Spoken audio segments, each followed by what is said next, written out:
Rajagambhiran sir, உங்கள்கிட்ட நிகழ்ச்சி தொடங்குறேன். தொடர்ந்து இப்போ இந்த 2-3 நாட்களாக அதிமுகவில் பார்க்கப்பட்டு வரக்கூடிய நிகழ்வுகள் அப்படிங்கிறது விவாத பொருளாக மாறி இருக்கிறது. அது கட்சி பொறுப்பெல்லாம் பறிக்கப்பட்ட பிறகு கொஞ்சம் அமைதியாக இருந்தார் திரு செங்கோட்டையன்.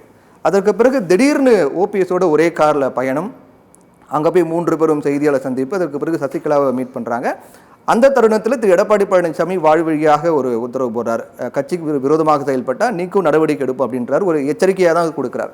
அடுத்த நாள் காலையில் நெல்லையில் திரு நயனா நாகேந்திரனை அதிமுகவின் முக்கிய நிர்வாகி எல்லாம் அவருடைய அலுவலகத்தை போய் சந்திக்கிறாங்க.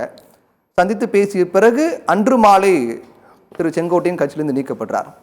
அதற்கு பிறகு இன்றைய அந்த செய்தியாளர் சந்திப்பு, அதற்கு திரு எடப்பாடி பழனிசாமியுடைய பதில், தினகரனுடைய செய்தியாளர் சந்திப்பு எல்லாமே ஒரு பரபரப்பாக போயிட்டு இருக்கு. எப்படி பார்க்குறீங்க, இது எப்படி புரிஞ்சுக்கிறது?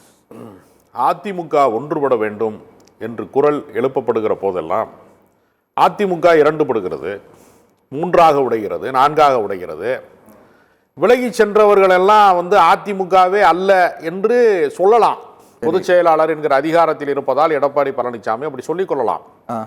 ஆனால் அவர்கள் அதிமுக காரர்கள் இல்லை என்பதை சாதாரண தொண்டர்களோ பொதுமக்களோ ஏற்க மாட்டார்கள்.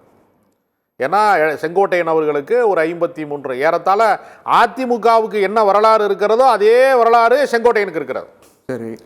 அப்போ அதிமுகவிலே மிகப்பெரிய தீவிர விசுவாசி என்றெல்லாம் கருதப்பட்டவர்கள் ஓபிஎஸ் போன்றவர்கள் எல்லாம் ஜெயலலிதா அம்மையார் சிறைக்கு செல்கிற காலங்களிலே, நெருக்கடியான கட்சிக்கு நெருக்கடி வருகிற காலங்களிலே நம்பிக்கைக்குரியவராக திகழ்ந்திருக்கிறார் என்பதுதான் கடந்த கால வரலாறு. சரி. எனவே மனமாச்சரியங்கள் இருக்கிறது, கட்சிக்குள்ளே குழப்பங்கள் இருக்கிறது, மாற்று கருத்து இருக்கிறது என்பதை சரி செய்வதற்கு பதிலாக இந்த பகையை வளர்த்து கொண்டே போகிறார்கள். இது தேர்தல் மிக நெருக்கத்திலே இருக்கக்கூடிய இந்த காலகட்டத்திலே வலிமைப்படுத்துவதற்கு பதிலாக யார் பெரியவர் என்று சொல்லி தடி எடுத்தவன்லாம் தண்டல்காரன் சொல்ற மாதிரி யார் பெரிய ஆள் என்கிற பிரச்சனையை இவர்கள் மேலும் மேலும் ஊதி பெருக்குகிறார்கள். இது அதிமுகவினுடைய வலிமையை குறைக்கும். விலகி சென்றவர்கள் அல்லது விலக்கப்பட்டவர்கள் என்று எப்படி எந்த வார்த்தையிலே குறிப்பிட்டாலும் அவர்களால் ஒரு கட்சிக்கு ஒரு தாக்கம் இருக்கிறது. சரி. அவர்களால் இழப்பு இருக்கிறது கட்சிக்கு. ராமநாதபுரத்திலே போய் ஓபிஎஸ் இருக்கிற போது இரட்டை இலை சின்னம் பின்னுக்கு தள்ளப்பட்டது. அப்ப அவர் தனிநபர் தான், அவர் சுயேட்சை என்று சொல்ல முடியல. அப்ப அவருக்கும் செல்வாக்கு இருக்கிறது, வாக்குகளை பாதிக்கக்கூடிய வாய்ப்பு இருக்கிறது. எனவே அனைவரையும் ஒருங்கிணைந்து செயல்படுவது என்கிற குரலை எழுப்புகிற போதெல்லாம் கோவப்படுவது, இந்த மாதிரியான அதிரடி நடவடிக்கை எடுப்பது என்பது கட்சிக்கு பின்னடைவாகத்தான் நான் பார்க்கிறேன். நான் கட்சிக்காரன் கிடையாது, கட்சிக்கு வெளியில இருந்து பார்க்கிறேன். எடப்பாடி பழனிசாமி நெருக்கடி ஏற்படுத்தாரா? இன்னைக்கு திரு செங்கோட்டையின் குரல் கொடுக்கிறார் அப்படின்னு அதுல சமரசமா போனார் அப்படின்னா அடுத்தடுத்து பல பேர் குரல் கொடுப்பாங்க இல்லையா? அப்போ ஒரு நடவடிக்கை எடுக்க வேண்டிய ஒரு கட்டாயம் அவருக்கு ஏற்படுதுல்ல?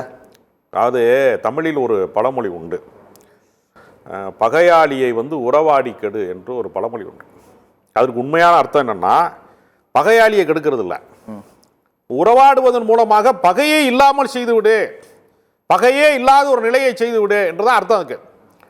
அப்ப ஏற்கனவே தங்களோடு பணியாற்றியவர்கள் தானே. அவருடைய அரசியலினுடைய தொடக்கமே செங்கோட்டையன் தான் அவருடைய அரசியல் வாழ்க்கைக்கு தொடக்கமாக இருந்திருக்கிறார். அவர் சிலுவம்பாளையத்தில் கிளை செயலாளராக இருந்த காலத்தில் அவர் தான் சட்டமன்ற உறுப்பினராக இருக்கார் அப்பயே.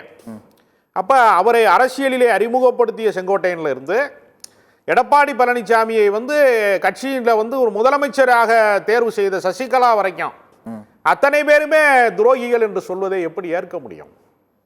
முரண்பாடுகள் என்பது எந்த கட்சியில முரண்பாடு இல்லை, எந்த கட்சியில கோஷ்டி பூசல் இல்லை, எந்த கட்சியில பிளவு அரசியல் இல்லை. எல்லா கட்சிகளுக்கும் மாற்று கருத்து இருக்கிறது.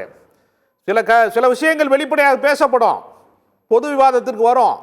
சில முறை அது நீர்பூத்த நெருப்பாக இருக்கும். அதிமுகவுடைய அதிகாரப்பூர்வ பொதுச் செயலர் திரு எடப்பாடி பழனிசாமி தான். அதுல இப்போ வரைக்கும் எந்த மாற்றமும் கிடையாது. அப்படிங்கிற அவர் ஒரு நிலைப்பாடு எடுக்கிறார் அப்படின்னா அந்த நிலைப்பாட்டுக்கு எதிராக யார் செயல்பட்டாலும் அது கட்சிக்கு விரோதமான செயல் தானே. அப்படி ஒன்றுபட வேண்டும் அப்படிங்கிறாரு. எடப்பாடி பழனிசாமி சாத்தியமே இல்லை அப்படின்னு மாறி மாறி சொல்லிக்கிறாங்க. இவர்களுக்குள்ள என்ன சண்டை? இது என்ன கொள்கை சண்டையா? அதிகாரத்தில் யார் இருக்க வேண்டும்? நான் தான் பொதுச் செயலாளராக இருக்கணும், சசிகலா அவங்க பொதுச் செயலாளர் ஆயிடுவாங்க. நான் தான் தலைவராக இருக்கணும், ஓபிஎஸ் எனக்கு இணையான பதவி கேட்பாரு, டிடிவி என் தலைமை ஏற்க மாட்டாரு. இவ்வளவுதானே பிரச்சனை. இது நாற்காலி சண்டை தானே. ஆமா. உங்களுடைய பொறுப்பை நீங்க இன்னொருத்தருக்கு விட்டு தர முடியாது என்பதற்கான சண்டை தானே. இதுல கொள்கை சண்டை கிடையாது. உடனே நீங்க திமுகவுக்கு பி டீம், அவருக்கு நீங்க பின்னாடி இருக்கீங்க, இதெல்லாம் மாறி மாறி சொல்லிக்கலாம். ஆனா உண்மை என்ன? இந்த கட்சி பலவீனப்படுவது என்பது யாருக்கு சாதகமான விஷயமாக இருக்க முடியும்? அதிமுக திமுக என்பது ஒரு நதிக்கு இரண்டு கரைகள் மாதிரி. தமிழ்நாட்டு அரசியலிலே மாறி மாறி ஆட்சி அதிகாரத்திலே மாறி மாறி இருந்திருக்கிறாங்க. திமுகவுக்கு வீழ்ச்சி வருகிற போதெல்லாம் அதிமுக எழுச்சி வருகிறது, அதிமுக வீழ்ச்சி வருகிற போதெல்லாம் திமுக எழுச்சி வருகிறது. மாறி மாறி அதிகார மையமாக இருந்தவர்கள் இன்றைக்கு அதிகார மையமாக மாற முடியாத ஒரு மோசமான நிலைமையை நோக்கி அதிமுக பின்னடைவை சந்தித்திருக்கிறது. நாடாளுமன்ற தேர்தலில் தோல்வி, உள்ளாட்சி மன்றங்களில் தோல்வி என்று பின்னடைவை சந்திக்கிறது. இந்த பின்னடைவு வலதுசாரிகளுக்கும் பாஜக போன்ற சக்திகளுக்கும் தாங்கள் இரண்டாவது இடத்திற்கு வர வேண்டும் என்று நினைப்பவர்களுக்கும் புதிதாக தொடங்கிய தாவேகா வரைக்கும் எல்லாருமே அதிமுகவை குறிவைக்கிறார்களே.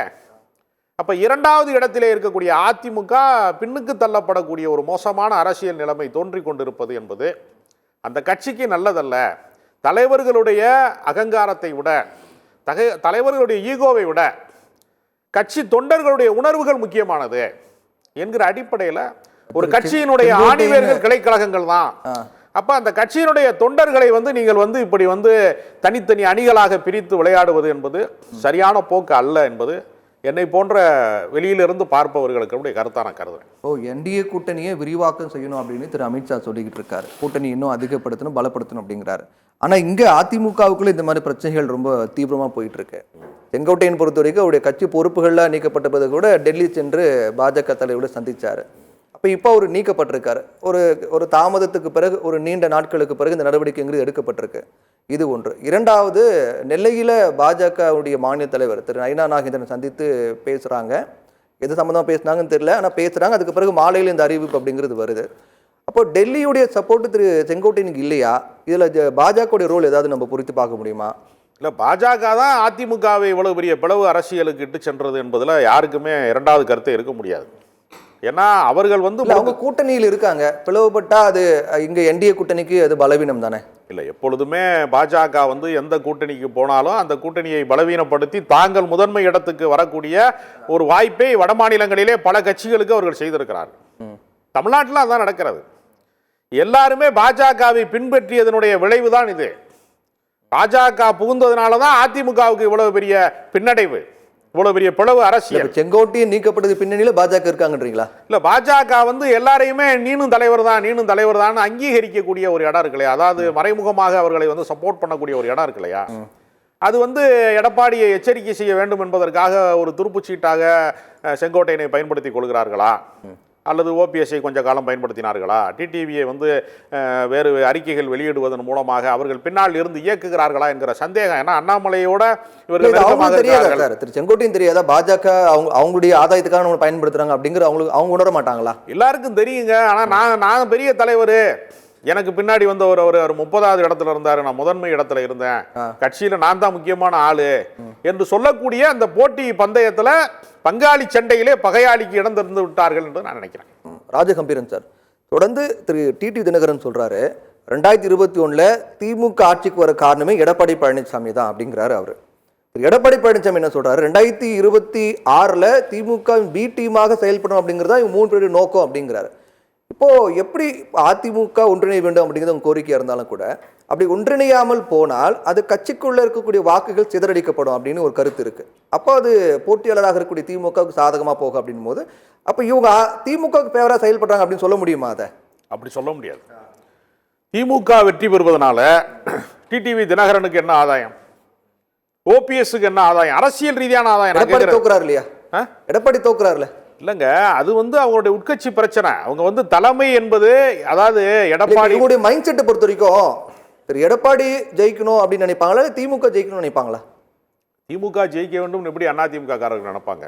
இல்ல என்ன லாஜிக் இருக்குமா? இல்ல, அதிமுக தோற்றாலே திமுக ஜெயிச்சாங்க அப்படிங்கிற கணக்கு வந்துடும் இல்லையா? அது கலை யதார்த்தம். ஆனால் ஓபிஎஸ்க்கு அடையாளம் எது?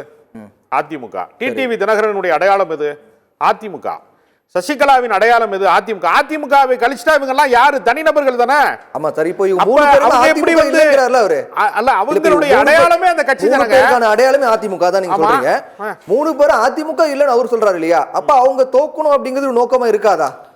இல்லங்க, அவங்க என்ன செய்யறாங்கன்னா ஜனநாயக பூர்வமாக ஒரு இயக்கத்தை நடத்த வேண்டும், நீங்க கூவாத்தூர்ல வந்து தேர்ந்தெடுக்கப்பட்டதனாலேயே அவர் மக்களால் எல்லா மக்களாலையும் ஏற்றுக்கொள்ளப்பட்டவர் அப்படி நம்ம எப்படி எடுத்துக்கொள்ள முடியும்? எம்எல்ஏக்கள் தேர்வு செய்கிறார்கள் அப்படின்னு வச்சுக்க, சரி, சசிகலா நியமனம் செய்தார்கள் அல்லது எம்எல்ஏக்கள் தேர்வு செய்தார்கள் என்று வைத்துக் கொண்டால் கூட அது எப்படி ஒட்டுமொத்த கட்சியினுடைய முகமாக அவர் மாறிட்டார்னு எப்படி நம்ம சொல்ல முடியும்? சரி, தேர்தலில் வெற்றி பெறுவதன் மூலமாக வேண்டுமானால் சொல்லலாம். சொல்ல முடியும். அவர் நியமன ரீதியாகத்தான் உள்ள வர்றாரு. அவருக்காக எடப்பாடி பழனிசாமி முதலமைச்சராக வேண்டும் என்பதற்காக யார் ஓட்டு போட்டா?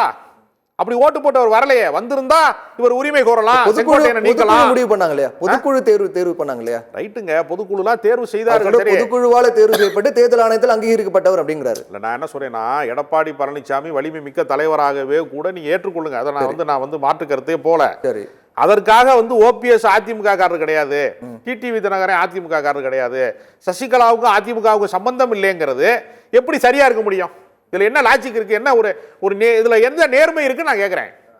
நீங்க சசிகலா இல்லாம வந்துட்டீங்களா? செங்கோட்டையன் இல்லாம கட்சியில நீங்க வந்து முக்கியத்துவம் பெற்றுட்டீங்களா? உங்களுடைய தொடக்கமே, அரசியல் தொடக்கமே, நீங்க கிளை செயலாளராக தொடங்குற வாழ்க்கையே செங்கோட்டையனால தான் தொடங்கி இருக்கிறது.